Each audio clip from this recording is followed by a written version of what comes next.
ডুমুরের পুষ্টিগুণ মানে বলে শেষ করা যায় না। ডুমুর এতই উপকারী একটি সবজি। এটি হজম শক্তি বৃদ্ধিতে, রক্তচাপ নিয়ন্ত্রণ করতে ও ডায়াবেটিসের মতন রোগ নিয়ন্ত্রণ করতে ও হাড় মজবুত করতে সক্ষম। তা এখন তো কাটা বাছার খুব ঝামেলা, আর তারপরে খুব একটা আগে যেমন আমাদের বাড়িতে বাড়িতে এই ডুমুর গাছ ছিল, প্রত্যেকের বাড়িতেই ছিল। এখন কিন্তু আর সেটা দেখি না, যদিও মনে হয় এখন এগুলো চাষ হয়, কারণ বাজারে তো এখন প্রায়ই দেখা যায়। আমাদের এদিকে সবজি বাজারে ডুমুর কিন্তু প্রায়ই ওঠে। তা ডুমুর যদি আমরা বাজারে দেখি কখনো মিস করি না, তখন মনে হয় না যে হাতে পায়ে ব্যথা বলে এটি অবহেলা করবো, সাথে সাথেই নিয়ে আসি। আমি দেখলেও আনি, হাজব্যান্ড দেখলেও আনে, যাই হোক ভাসুর টাসুরে খুব আনে ডুমুর। মোটামুটি আমাদের বাড়িতে ডুমুরটা খুবই চলে। একটু ঝামেলা তো হবেই, এত উপকার যার ভেতরে। তা যাই হোক, ডুমুরগুলো আমি ভালো করে কেটে রেখে দিয়েছিলাম।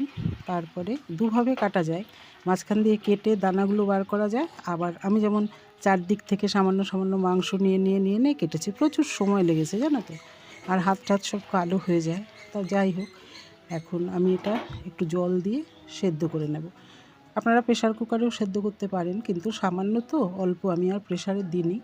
আমি একটু লবণ হলুদ দিয়ে কড়াইতেই সুন্দর করে সেদ্ধ করে নিলাম। এমনি কচি ছিল ডুমুরগুলো, তা অল্প সেদ্ধ করাতেই নরম হয়ে গেল, হাতে টিপলে ভালোই নরম লাগছে।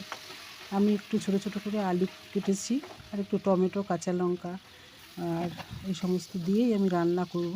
দেখো আমি প্রথমে কড়াইতে তেল দিয়ে জিরে আর শুকনো লঙ্কা ফোড়নে দিলাম, তেজপাতাও দেওয়া যায়, তা হাতের সামনে আর তেজপাতা পেলাম না, তাই দিলাম না।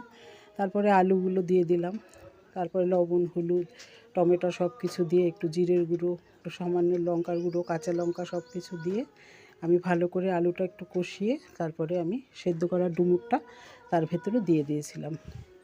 তা দিয়ে অল্প গ্যাসটা কমিয়ে দিয়ে ভালো করে ঢাকা দিয়ে বারবার নাড়াচাড়া করছিলাম। আর কতগুলো কাঁচা ছোলা আমার ভেজানো ছিল, সেগুলো গজ উঠে গেছিলো। রোজই আমি ব্রেকফাস্টের সাথে সেটা খাই, ছোলাটা, আর মুড়ি দিয়েও খাই। তা সেখানে এক মুঠ দিয়ে দিলাম। আপনারা বাদাম দিয়েও করতে পারেন, খুব ভালো লাগে। কিন্তু এত উপকারী সবজি তো, যত আমি টেস্টি বানাবো তত এর গুণাগুণ কমতে থাকবে। যাই হোক, তারপরে পরীক্ষার জন্য দিয়ে দিলাম পাতে। যিনি মতামত জানাবেন ভালো কি খারাপ, এটা তো আমাদের একটা ধর্ম, স্বামীর সেবা করা। যাই হোক, পাতে দিয়ে দিলাম। তা খুব ভালো হয়েছে। আমি নামানোর আগে একটু ঘিও দিয়েছিলাম, তা খেয়ে তো খুব ভালোই বললো, আর সত্যি ভালোও হয়েছে। এটা রুটি দিয়ে, পরোটা দিয়ে